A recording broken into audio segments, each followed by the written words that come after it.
Hey everybody, it's Catrice from When Models Talk. Today we have, it's going to be a great live. It's going to be a very organic conversation. I'm excited because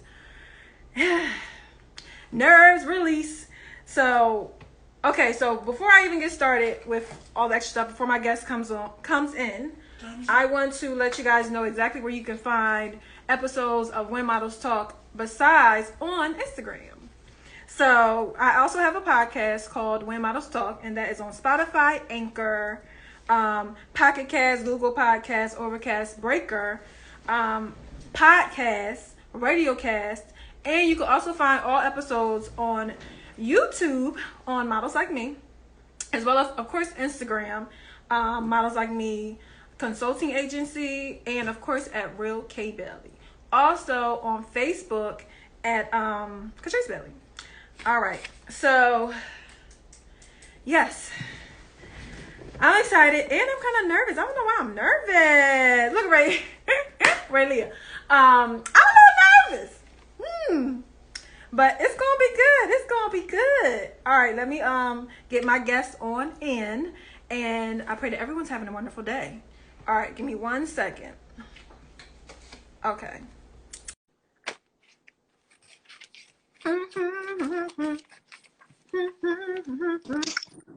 Hey girl, let me fix my. What you doing? You look gorgeous. Oh, you. Thank you. Now, my silly braids had to go. It's cute. My braids. Say that one more time. Love me some braids. I'm here for the braids. Girl, look. All I gotta do is stay in, and I just get up and go. And okay, let me introduce you for those who do not know, and those who do know, they're just gonna know again. So, all right. So we have the wonderful fashion model, hand model. I had to put that up because I didn't know you were a hand model. Yeah. So, hand model, fashion, commercial, beauty, and runway model, Raelia Lewis. Yes. She is an entrepreneur, and not just any entrepreneur. She has done plenty of things, y'all. So she has. We're going to get into all the things that she's currently doing right now, as far as with the owner of Shopaccessorized Official. Anything I say wrong, correct me, please. Shopaccessorized. Accessorized, yes. Yes. I got it right here. I don't know why I said that. Does it? Accessorized Official. So it's not official at the end, or that's just the No, Instagram? Official. So Shopaccessorized is just Shopaccessorized, and my swimsuit line, resort wear line, is Wavesswimofficial. Okay, awesome. So we have. So she said her two lines that she has were her two businesses that she has. She also has a waves marketing firm. Yes, that's still pretty new. Yes. Just like marketing, advertisement for small businesses. That's what I'm focusing on, and just helping small businesses develop, helping them build websites, helping them get great images. I see that a lot of small businesses really know how to brand themselves, make themselves look professional. So I really give them like my direction, my skill set, and just make their stuff dope. Okay, all right now. Because hey, at the end of the day, if that's something that the skills that you have developed yourself over time of you creating your own businesses, why not turn that into another business? Exactly. So, but not only that, she is an author, y'all. Yeah. Trust Your Journey. Yeah. And there's another book also. Can you let everyone know what that book is? Yeah, so it's a memoir from incarceration to inspiration. My boyfriend, Malik Jackson, he has a fitness boxing gym in Northern Liberties, and he has an amazing story. So I wrote a great book that's currently sold out, so you can't get it anywhere. So we restocked. Still available. Hey, it's sold out. That's the word I heard. It's a great book. Yes. Good book. Awesome. So, and she has her own y'all. I've heard her podcast, but you're going to get into that too. And her podcast is so informative and it's amazing. It gives you so much information. So definitely check it out. And it's called Everything is Everything. Yes, on Spotify. So sure you check it out, listen to it. It's really fun. And like she Yes. said, it's dope. Yes, I was like, I'm not done. I'm not done listening to it. So hopefully we come out with some more episodes. I am. In 2021. So is on the way. Okay. And also, she is signed to a few, well, not even just a few, a couple, a lot of agencies, y'all. And that is Click Models Philly, Yanni Models, Wilhelmina Chicago, Hefner Management, Parks Models New York, and no, she got two more, EMG New York. Yes. And Base South Africa. Did I say that right? Yeah, correct. Awesome. So everyone, welcome Raelia Lewis. Thank you. Thanks for the great intro. You definitely do your homework. I like that. Girl, first of all, let me tell you, because we've had conversations. Now, researching her, y'all, was like, my mind was just blown. I was like, okay, I'm done. Like, I had enough. Like, trying to get, it's too much. I had to stop. I'm sorry. I like to see. Look, I'm proud of you. I'm proud. But it was so much information that I was like, you know what? I think I need to just take a minute. I had to turn on the TV and take a minute away from her. Y'all, that was too much. But it was all good stuff. It was all good stuff. And it was very informative because it showed within the little amount of years that you've lived on this earth that you've done so many things. And that's great because some people haven't lived life. I'm not gonna say I'm one of them. Shut up. I got a lot of stuff I gotta do it. You just gotta go for it. You just gotta get up and do it. You know what? It's crazy because real quick side note.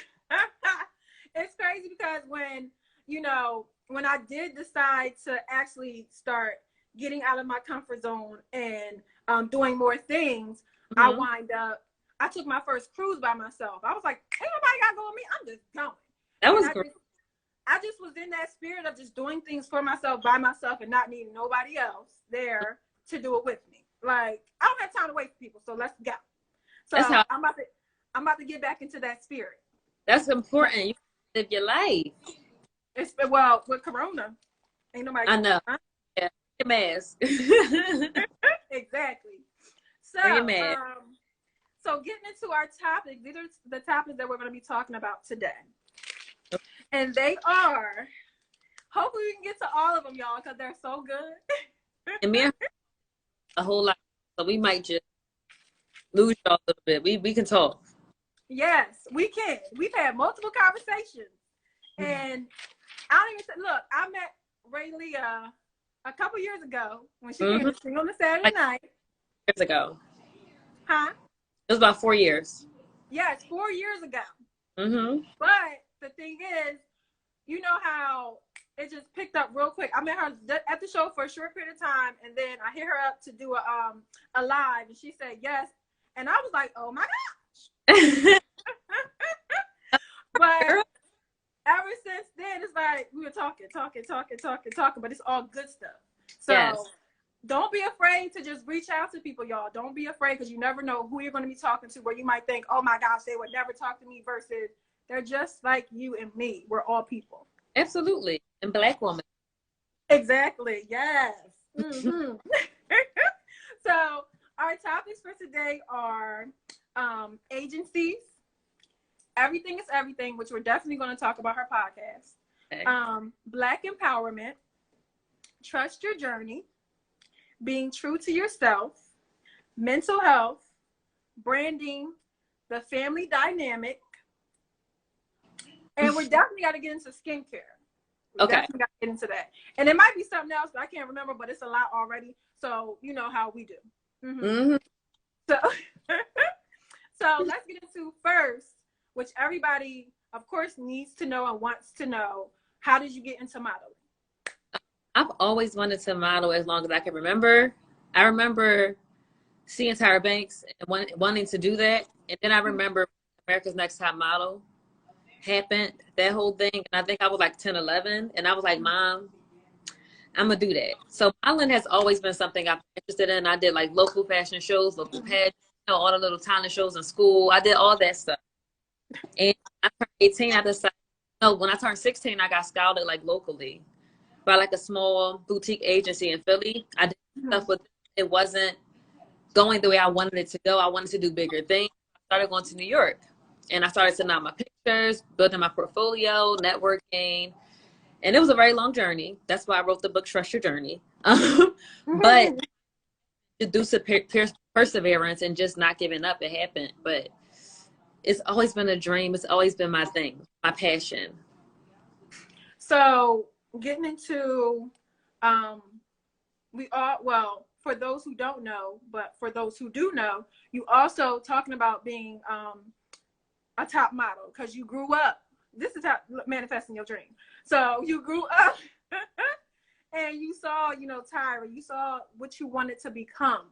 So how did you get onto Top Model? America's Next Top Model. Yes, I auditioned at 18 for the first time and I got pretty far. I got to like the part where you get the contract. So I was excited when I got my passport, filled out the application, the contract. They never got back to me. I was devastated. 19, they were having an open call in Atlantic City, I believe. I went at 19, got to New York because there are like different rounds of auditions. Got cut in New York. I was devastated. I cried the whole way home. Money, I tried out again. I think it was in Bala Cynwyd at Bare Feet. They didn't even call me at all. I'm like, forget it. I'll just try modeling. Like, I don't need reality TV. I don't need the show. Then I heard Naomi Campbell was having a show called The Face. Went to stood in line all day. She wasn't interested. They didn't even call me again. And then like a year or two later, I was 22, and a girl I went to high school with tagged me on IG, and she was like, "Let's check this out. America's Next Top Model was casting for their 21st cycle." I was like, whatever. I'll send it something. But I had no hope. I had no interest. I just didn't want to pass up something that could potentially be good, but I definitely wasn't banking. Sent the pictures back to me pretty quickly. I was surprised. Had a Skype interview. The Skype interview went to like, "Are we really like you? You definitely have to fly to your own dime to audition." I couldn't afford to do that, so I picked up all these extra shifts at work. Audition, gave him my all, and next thing I know, they were like, "Okay, you made this a casting week." Yeah. When I was like, "All right, I'm gonna go out there. I'm gonna show my ass, and I'm gonna get in the house." Fuck, I did. I got in the house, but it was like definitely like a 4 or 5 year window of me just trying to get on the show and trying to get on the show. Took some, and it was super disgusting. But the great thing about it is, number one, it takes time for things to happen. So people got to understand that just because you try something the first time, you tried it the second, even the third time, that fourth time, look, 199 times. But you went for it, and you know, you was like, okay, I'm going to do this, and you did it, and you got it, and I got it. Now I tried out for America's Next Top Model one time. It was just one time. My sister tried out 2 times. Okay. And I didn't know with so many levels to it. She got to the part where she had to go to New York, and they told you what you had to do as far as like walk in front of a whole bunch of girls and stuff like that. I don't know how far that is in the level and down the line. Early on into the auditioning process, but there's so many steps. It's a lot. There's so many steps. But she got cut after that. And then I was there before. And then she tried out for we both tried out for The Face. Okay. I don't know if you knew that, but we tried out for The Face, and we got to the part where we were this close. We got to the part where you were in front of the producers. Oh, that's pretty. Yeah, we was in front of the producers, but my sister, she want to be on there crying. I'm like, girl, why you crying? And then, because I really didn't want to model. Then she told them that I had to drag my sister here. Why you say that? You don't say that in front of the producers. but the girl we were with, she actually, she actually made it onto the show because the next level, the next room was making it onto the show. Okay. So everybody who passed that part literally made it on the show. We was this close. Why you had to cry in the room? But everything happens for a reason. So it but so now going into you said it was years ago that you were on Top Model. So yeah. what has been your growing process from when you were on Top Model to the person that you are now? How was that? Like, who are you now versus then? Oh, that's a hard question, but I'm definitely smarter. I'm definitely more organized, more professional, more polished. My thing was just being able to have a career after Top Model, because as you know, there are so many girls and they don't got a show and they really can't find their way into the fashion world or the modeling world. And that was my biggest fear. I want an opportunity like that and not be able to maximize off it. And for a long time, you know, things were up in the air because nobody wanted to sign me. But I was just, like I said, I was resilient. I just kept pushing and pushing. And I think that who I am now is who I always wanted to be as a child. Like, I am an entrepreneur. I am a model. Everything I've ever wanted to do, I've done. And I'm grateful for the experiences. I'm grateful for the rejection, because they all challenged me to get better. They challenged me to learn new skills. They challenged me to just push past the ceiling and push back what my own limitations, basically, and just go out there and learn something new. And, you know, because like, there were a lot of seasons in my life where I felt like nothing was happening. And then during those seasons, I discovered different skills. Like, I became an author. I built websites. I know how to take pictures. I can do so many different things that all add to my career. I can make careers outside of that one career, and I don't have to just depend on that. I have so many other things to fall back on. So it definitely upped my, you know, hustling skills, my entrepreneurship. Yes, I agree, because now you have your swimwear line. Yes, my baby. So before we get into your swimwear line, now my thought process when I saw that you created your swimwear line, I was like, well, as a model, people always say, try different things, as far as take every opportunity that you possibly can to build a business, build your brand. But so that would be like, you know, nail line, eyelash line, makeup line, this line, that line, and all this stuff.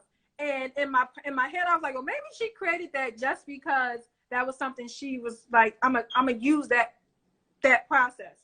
But what made you want to create your swim line? I've always loved swimsuits. Like, I literally myself a swimsuit whore, because if I could everywhere I would, like, I love swimsuits. I didn't do it because of it being an extension to my, or a way for me to necessarily be my own model. I literally love swimsuits. And after the show, Drea Michelle really inspired me and showed me that you can literally create a swimsuit line. She was the first person from a reality show that I saw do it. And so because I've always wanted to do something in that fashion world, that fashion realm, I started to talk to different designers and really I had an investor, and there were so many things happening years ago and nothing ever worked out. So when the pandemic, like, what am I waiting for? Like, just do it. Like, have your own money, invest in it yourself. You don't need an investor, you know, start small and then expand. So it's always been a dream of mine. It just took time for me to just have to, you know, I was just, and I was nothing. And I had time to just sit down and be like, what do you really want? And I didn't want to be smiling anymore. You know, I'm almost 30. So you get to a place where you have more stability. I don't want to only make money on books if they think I'm pretty, if they like how I look. I want to be able to make money in my sleep. I want multiple income. You know, I don't have to just be out here trying to build somebody's set. That's the way I'm gonna get paid. I can't. I've done it. It's been fun. But now I just need to do my own thing. I need to drive my own boat, and starting a business really gave me the opportunity to do that. Yeah. Well, that's awesome, because I think when you're in your early 20s, that's like your thing. Like, oh, I want to be a model. I want to do this and do that. And not really thinking about the long term. Yes. Like, you're going to get older. You're going to think differently too. Absolutely. At the same time.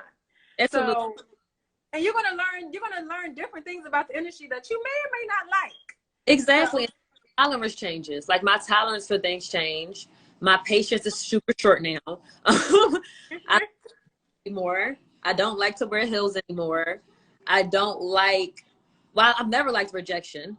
I've never been good with that. I'm super sensitive. I just came to that realization recently, and I really just like to feel secure in what I can do in my own essence.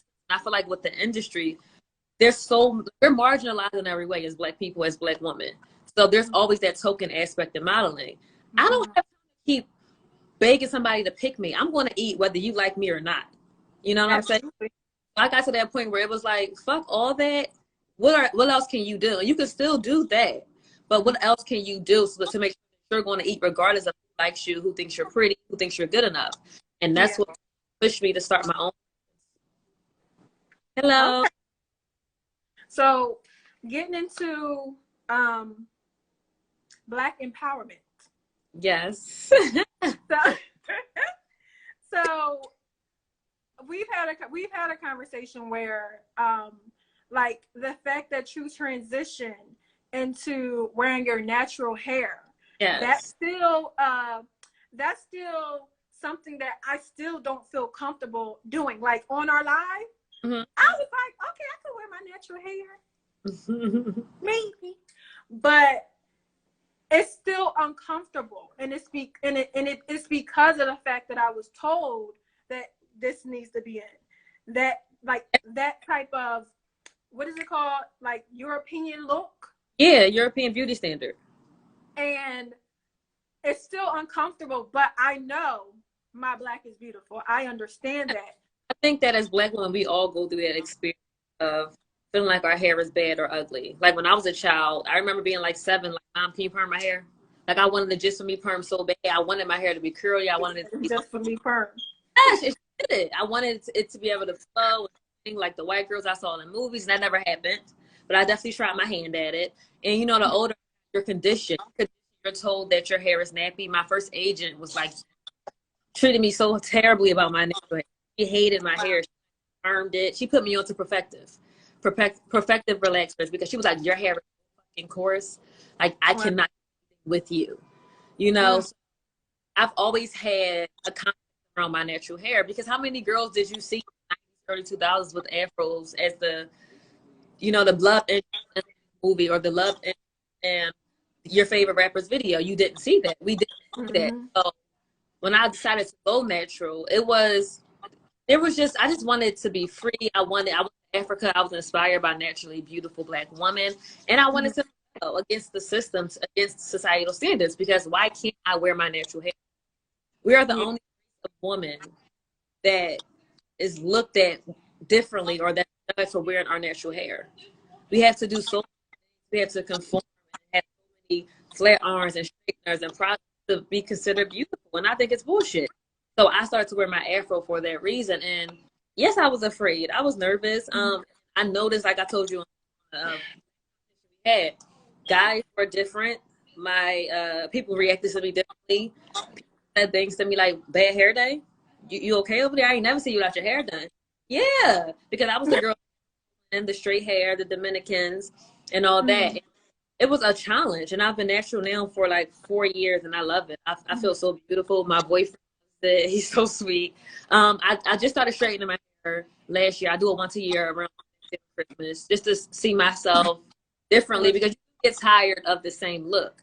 But after this, I'm going right back to my pro. You know, I know that's right. Yeah, our hair is beautiful. We're beautiful.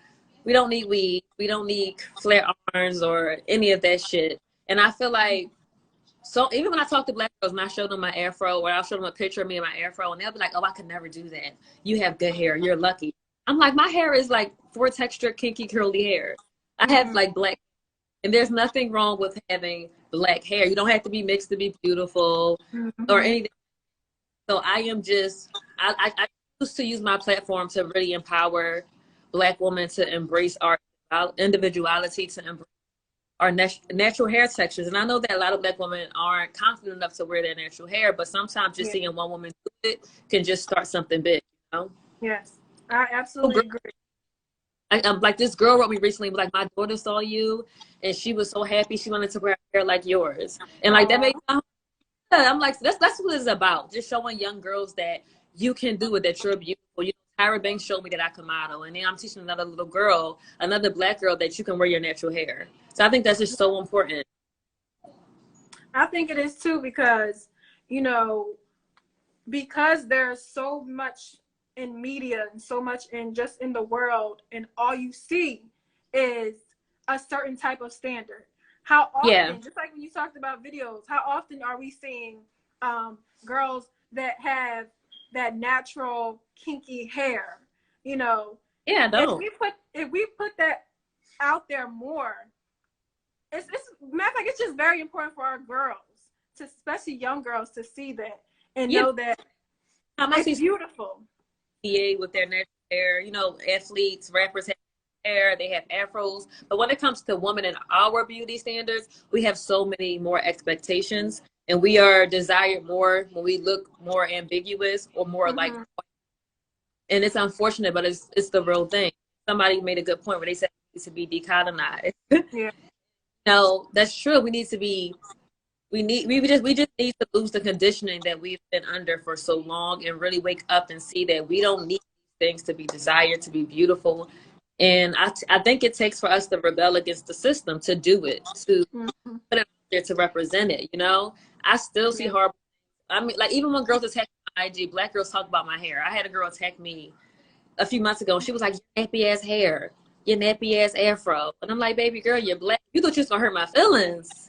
You're not, because I own my hair, and that's something that you can't do. Struggling with that. You have on a blonde wig, and I'm okay with my, you know, so people project, and I will never sit here and pretend that it doesn't make me feel some kind of way, but I love me more. My opinion and my voice matters most, so I'm still wearing my afro, regardless. Yeah, I literally, besides when I'm doing a live, that's how I just wear my hair in general. Like, I'll be like, I don't care.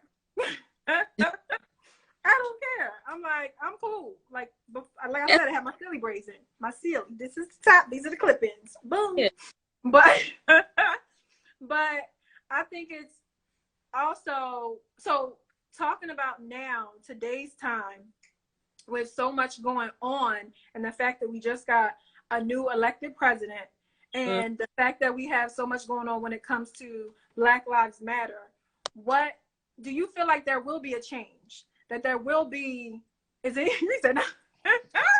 You feel like there's going to be a change because we have so much going on right now, and it hasn't stopped? I don't think there will be a change. I think that America is built on racism and white supremacy. We are a minority, and I just feel like politics and law is just another way to enslave us. That's basically like what it is. So I don't think that Joe Biden and Kamala Harris will be like some safe. I just really wanted Trump out of the White House. I think that Trump really revealed the real nature of America. He really put a face to racism. It became so overt.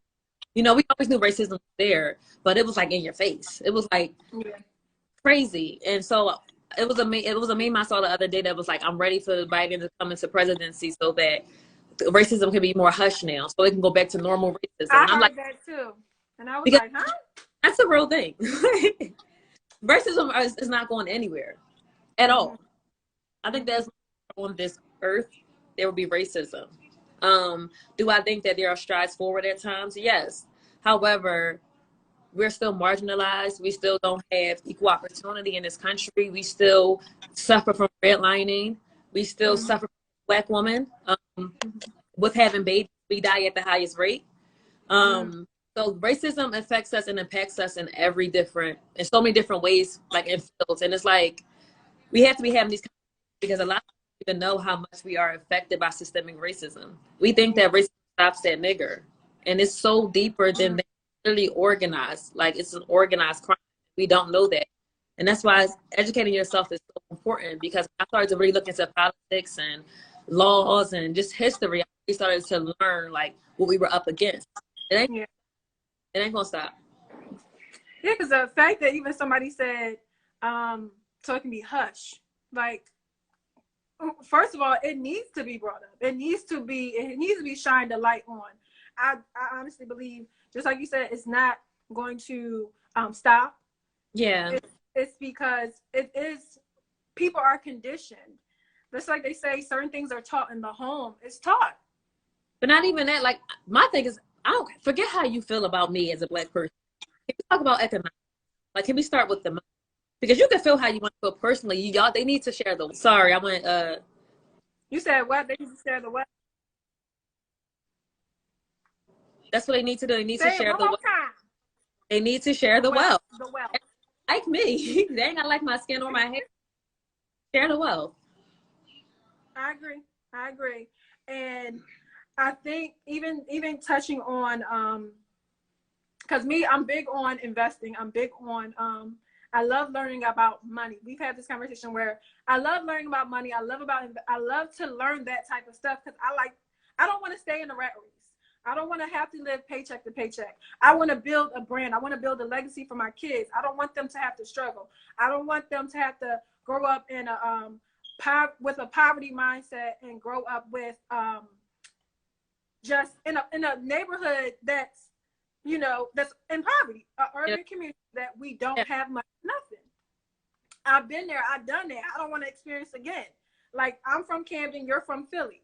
So it's like it's a lot of similarities. We most likely been through the same things at times. Yeah. In a certain sense. So I feel like it's very important that we as people, we need to learn those skills so that we don't repeat ourselves, that we can actually get out of that.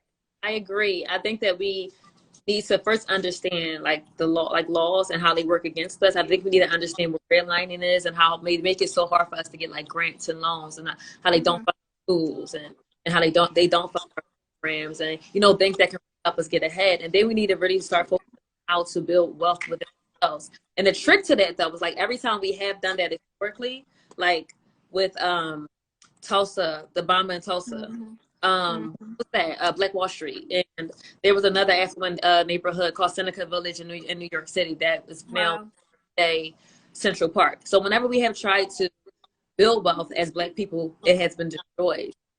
You know, so it's like, it's not that we were never trying. It's like every time we tried, they tore it down.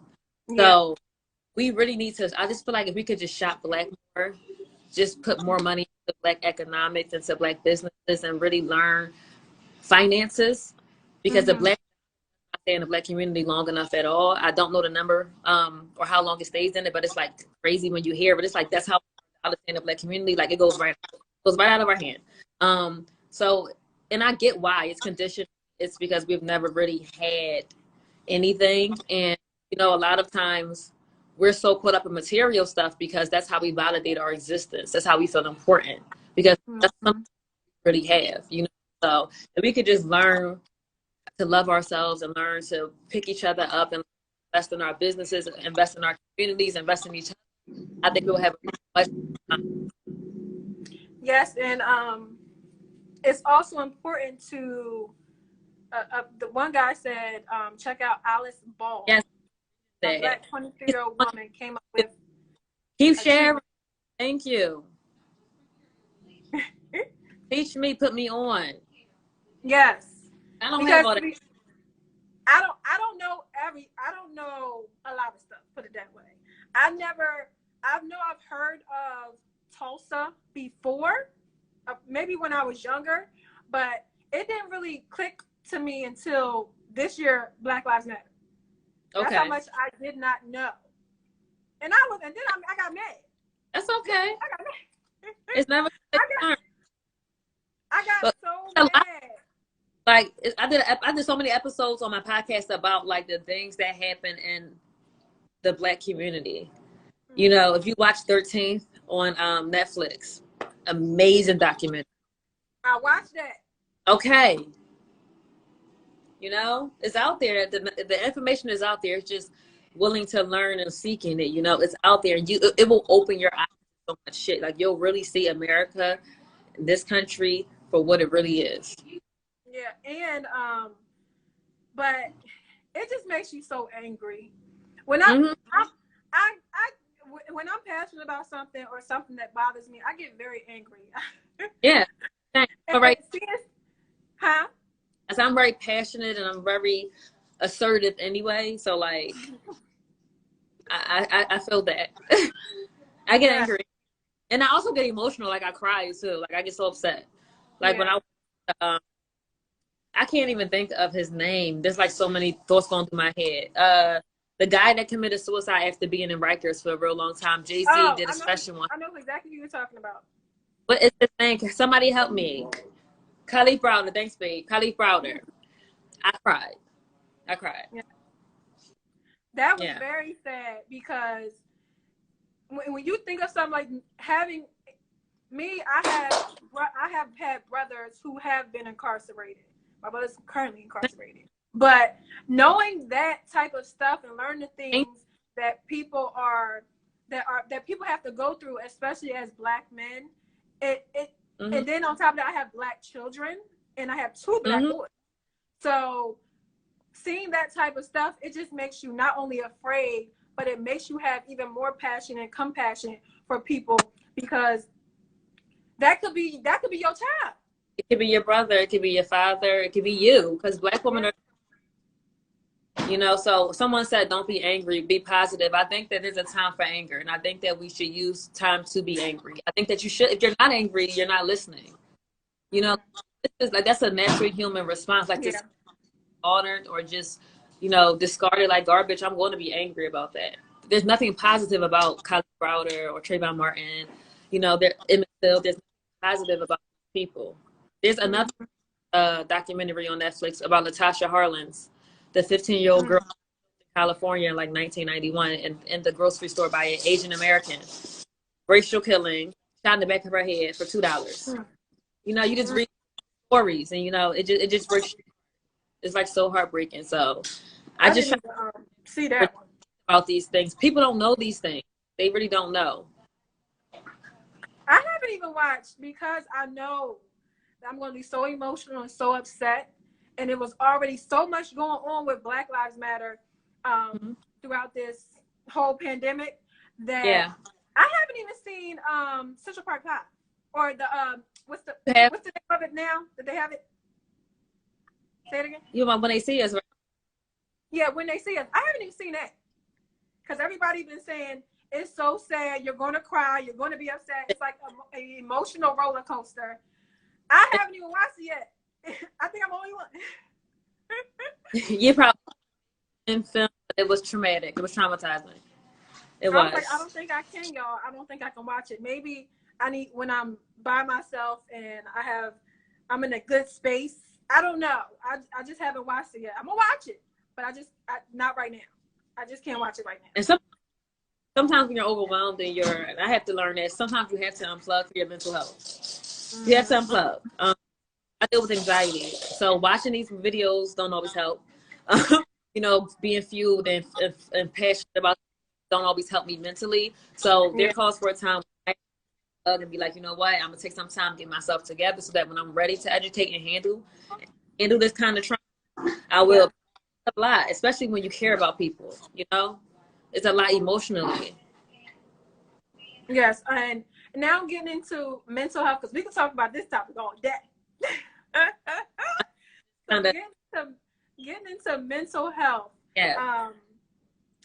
Like I was telling you throughout this whole, like being very transparent and saying, you know, just these couple weeks alone, I have been overwhelmed. I have been very angry. I have been, there's been anxiety. It's been a lot. Yes. And I don't know. It's just like, I don't know how it just crept up. Like, where in the world did all this come from? How do you cope? How do you, you know, work out that process? Okay. I'm feeling that way, especially during this time. My anxiety got terrible throughout the pandemic, and it snuck up on me. It got so bad that I had to stop drinking. I can't even have a cocktail. I can't have a glass of wine. Like, that's how bad my anxiety got. And I think it's just chronic stress. It was stress about my modeling career. About we are dealing with the fucking virus. Are my parents going to catch it? Am I You know, what about our finances? I live in a nice place. You know, you think about paying your bills. You think about so many different things. Then you're dealing with Black Lives Matter. You're dealing with modern day lynchings. And I'm driving on Broad Street. People are looting. Like, I'm like seeing people actually looting. I'm like, this is like some TV type of shit. They were like literally on the broke the glass out the store and was in and out of their cars with merchandise. Like it was like a movie. So it was just overwhelmed, and it snuck up on me, and it got to a point where I had to go to the hospital because I had like a full-blown panic attack, and I haven't had a panic attack for almost like 8 years. I forgot what that even felt like. I didn't even know what it was. I thought I was like about to check, like about to leave Earth. I was like, tell my mama I'm coming. You know, I'm so dramatic. But it was that scary though. Like it's really scary. And then when I got home, I just was super anxious and like on 10, like just like myself, and everything became hard. It became hard to leave my house. It became hard to just relax. It became hard to breathe. It became hard to think, breathe, to do simple things. Like, okay, you need to just get back. And my spirit was like, is this my normal? But I always be this. Well, being in traffic gave me anxiety. Elevators, like I was scared to fly. And I'm like, I was always like someone who always went out there and tried new things and faced my fears. And like recently my anxiety became so heavy that I thought I could never live a quality life again. And I started this great book. It's called At Last a Life. And At Last a Life. Yeah, I gotta check that out. I started meditating and just allowing myself to just feel how I was feeling. Because anxiety manifests in so many different physical, like you'll get headaches. Some days I'm nauseous. Some days I can eat. Some days I can't eat. I have pains in my bones and my jaw. It's just like nervous and stressful feelings, acne. There's so many different things that come from stress and anxiety. And I just said, you know what? I'm just going to sit with it. I'm not going to run from it. I'm not going to try to busy myself and ignore it. I'm going to deal with it. And the more I just dealt with it and faced it and allowed myself to feel anxious was the more I just feeling like myself. And, you know, I'm still in that healing process. Like, I still deal with, like, sometimes being like headaches and, you know, like off balance, and sometimes just feeling like super hungry, which is a symptom of anxiety. There are so many different symptoms of anxiety. I deal with it, but I just keep going. Like whenever I'm afraid of something, whenever I fear something, I just walk through it, because you can't unless you face it. You know what I'm saying? Like you can't get better. If you sit in it, it'll overcome it. You'll win. And I'm not going to let it win. So I have to continue to live my life.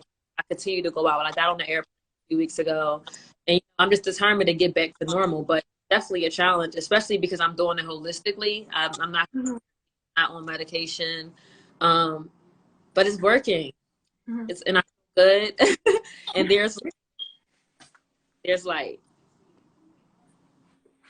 Yes, and someone also said check out on Instagram Girl Trek, and it's all about. That's so nice. It sounds cool. Black women coming together, walking, watching the ocean, speaking, uplifting each other. Okay, I'm gonna check it out. Yeah, and meditation is helpful. Yes, but meditation though, I've tried it. In college, I actually took a yoga class, and it was wonderful. There's like apps, guided meditation. There's apps, there's videos on YouTube where you could just go. Somebody's talking like meditation or mood music, and they're like telling you to breathe and telling you to release and visualize, and it can telling you. So I've done that too, though. Okay. Now, before all this happened, years before, I definitely was a yoga girl. I definitely did yoga because I took a class in college, and I would meditate in a way to go to sleep. So I would always put that's how I would go to sleep, and I would have everybody else doing it too, like all my girlfriends. But since the pandemic, I have not been able to turn. I can sit there and listen to it, but then my brain is still going 1,000 miles a minute. Yeah, it doesn't work for me no more. It doesn't work because you're just in a highly anxious state. So you have to continue to do it until it works. Like whatever you like it was to the point where like I would be like sitting on my couch and I would feel like my heart like dum, dum, dum, dum, dum, dum, dum. And I'm like, oh shit, it's about to come. And I'm like, let me just walk around.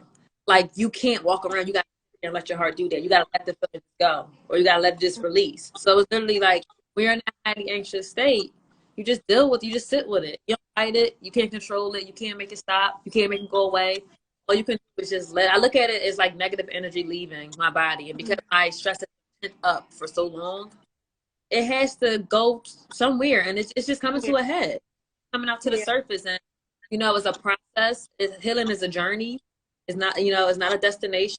It's a ongoing, very road. And you know, just being patient with yourself, being patient, because sometimes things that worked early on no longer serve you. You know, you evolve, you grow.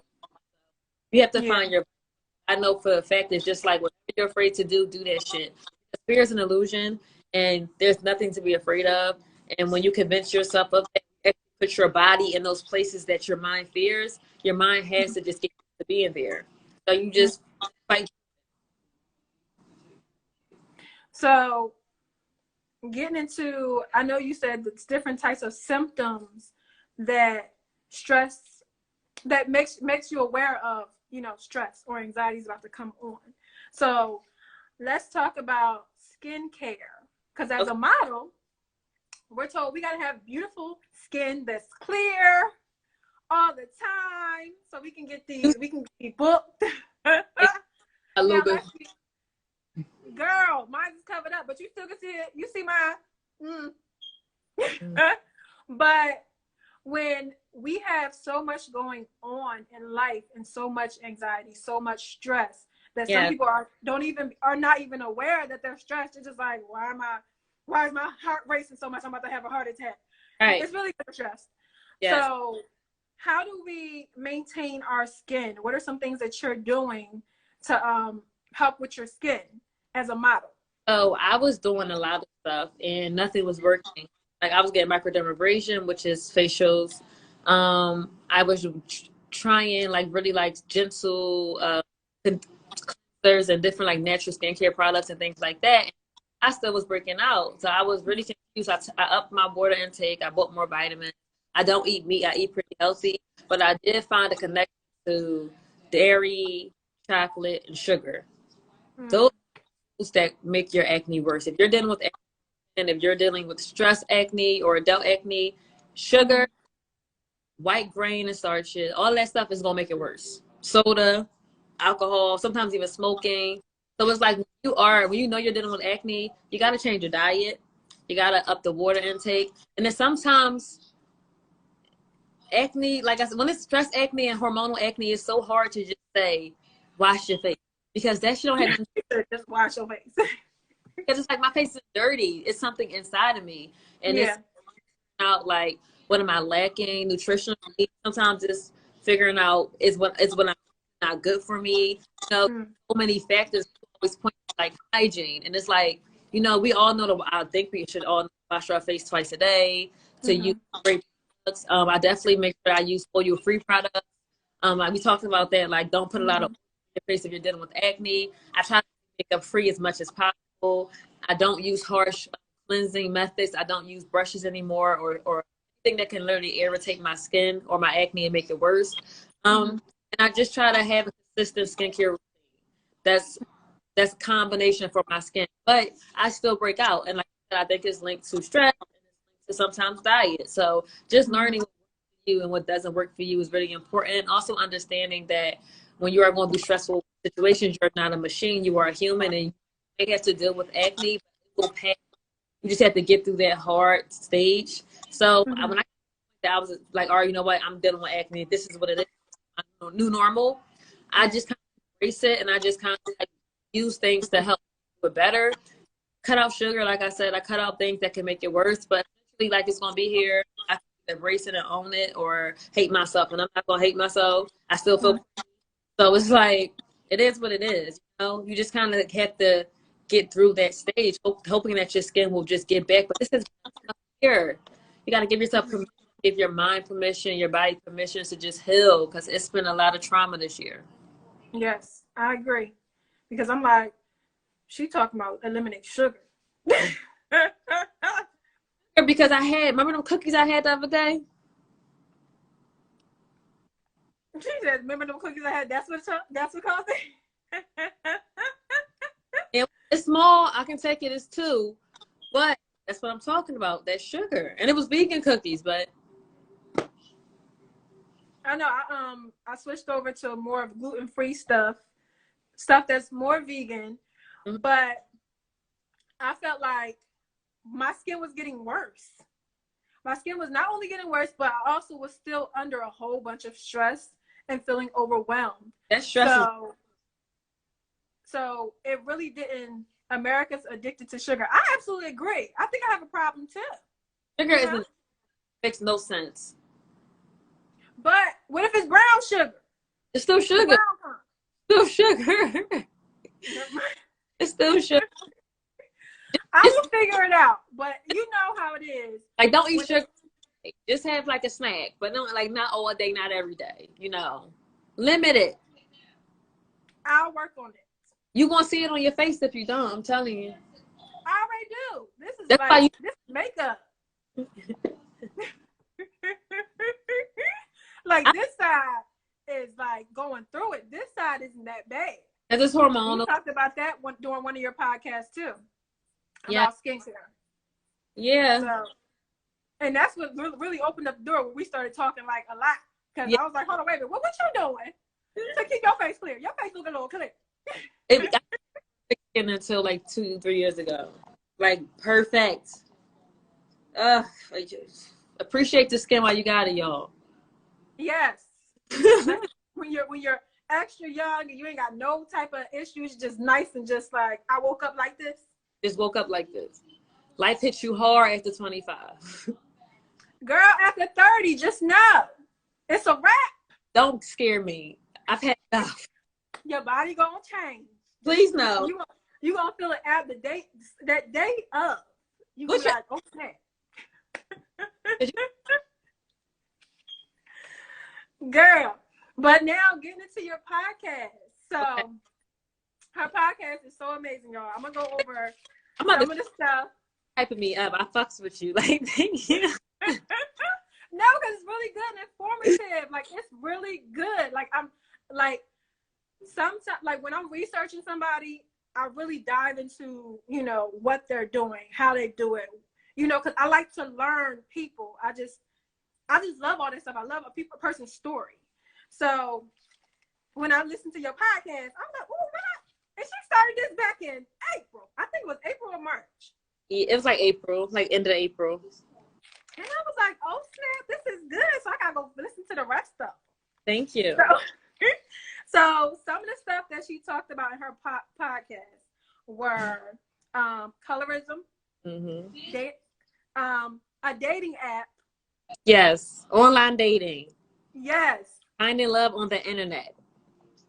Look, I've learned I've seen it. I've never dated online, but I've learned. I've dated online. Only on Instagram, not like on an actual dating app. Instagram gets you in trouble. You ain't never answer a DM? Huh? You ain't never answer a DM? I did. Dated online. Well, I'm talking about it. Well, never mind. But yeah, so, that's the dating apps. No, I've never. It's an app. But I think particularly for dating. Friend, and I brought my best friend on that episode because she dates on dating apps. I got her perspective because I've always felt weird about it. Like, but wait, you met your man on IG, so like, I wasn't wanting for dating. That was my defense, but look, it happens that way sometimes where a guy hits you up on social media, right? And then it's not like you don't really reach out to them like that, but you might see them while you out, and you're like, oh snap, I know you from Instagram. That's true too. That's true. Don't knock it till you. It happens that way. I'm just gonna say that. So she also talked about the criminal justice system. Y'all have to watch that. Listen to that episode. It's very important and very crucial because the guy that she had on there dropped so much information that you do not think of, considering we're out and about living our best life. Yeah. And you have people that are actually incarcerated, and the things that they deal with is very inhumane, if I'm saying that correctly. That's called the effects of COVID-19 on the criminal justice system. I had defense attorney Shaka on as a guest. I mean, he really walked me through the experiences that inmates were facing throughout the pandemic, like no running water, no mask, no hand sanitizer, soap. They were really like trenches with this airborne disease while we're out safety nest in our home, not our loved ones behind bars at all. So I just really wanted to shed some light on what inmates were going through during that horrible time, even as far as like when can they be released or when can they work. Because I haven't done. I'm sure so many people have loved ones who are behind bars, and we really had no clue what was happening when the pandemic hit. So I was like, what happened in prison? You know? So that episode to really teach others what can they expect if they have a loved one behind bars. Yes. And I learned some stuff from that because I was like, what in the world? Why do they have these type of issues? But it was just, put it this way, it was very informative, y'all, and it made me have compassion for those who are incarcerated, regardless of what they've done to get there. Because some people are innocent. Some people are innocent. Some people are offensive too. Like people in need. We ain't never hurt no. You know, so like you don't know everybody's story, so you know you can't. Having a heart is free. Exactly.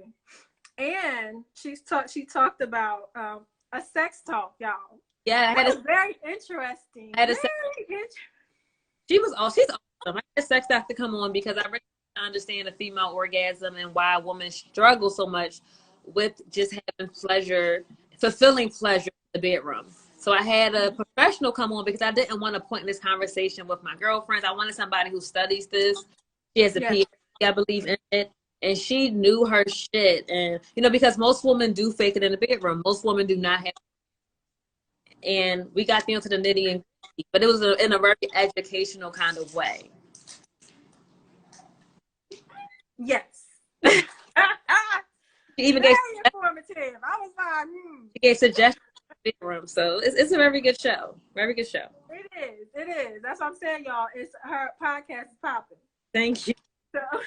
So, but not only that, she talked about, of course, she had different ones about business, and it's just a whole bunch that she had on there. So y'all definitely got to check it out and see. And you can reach it. You can check it out on Spotify. Yes. Anchor. Hit the link in my bio. I have a link tree. Click on listen to my podcast. It'll take you right to it. You'll see all the episodes. They're probably almost like, there are a lot of episodes. But, you know, there's good ones. There are some that are going to catch your eyes. But make sure you check out the effects of COVID-19 on the criminal justice system. And definitely sex talk, because that's like a fan favorite. Like I was telling you before, like when it comes to those conversations, you talk to someone that is like a sex therapist, because I know a few people that are, and it's like the conversation that you have, someone would like root in your face, like they are so passionate about it. It's a little crazy. Versus some, they like ease you into it, versus some like boom. And I don't want the boom because it's too much. Boom, explode here for the boom. I ain't going to no type of crazy behind stuff that they got me going to. I'm a little scared. What they got you going to? Hold up. But they what asked me to go to, like we're gonna have one of my her name is Nikki. She's also from Sing on a Saturday Night. So she was playing. So she's a sex therapist. She does all that type of stuff. So she was basically saying that they were going to start having events, and these type of events is where you're going to even through Zoom, where you're going to basically learn about your body, bro. Sex house? No, but from your house, you'll be in your privacy of your home, and you'll be learning toys. Huh? Academic looks like sex toys and stuff. I really don't know, but I feel like because of who she is and how she talks, It could People be into some something. shit. People into some shit. So you be careful with these invitations. You did the right thing. You did the right thing. Because people be into shit. I be hearing these things about these secret houses in Philly. Where I ain't got time for no secret house. they have Look, sex houses in Philly. I'm telling you what I heard. Yes. I've heard of a club in Philly, particularly for that. I ain't that explosive. I ain't with that. I just want to learn about the education. I don't want the experience. Yes. I'm like, of course, I feel like every woman that is not so sensual and that comes off that way, it's like that's something they want to learn.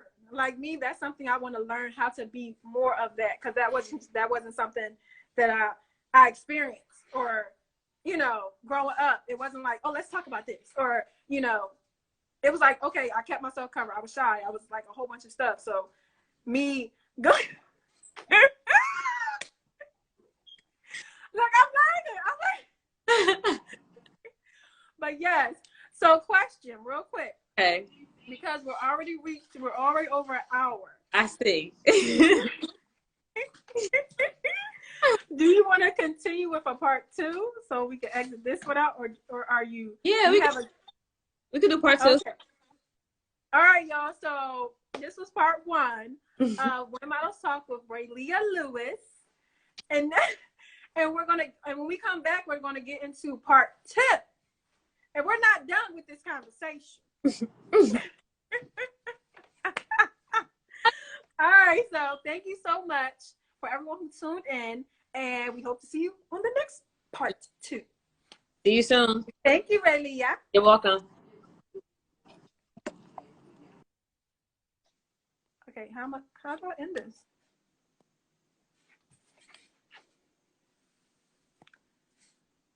Okay.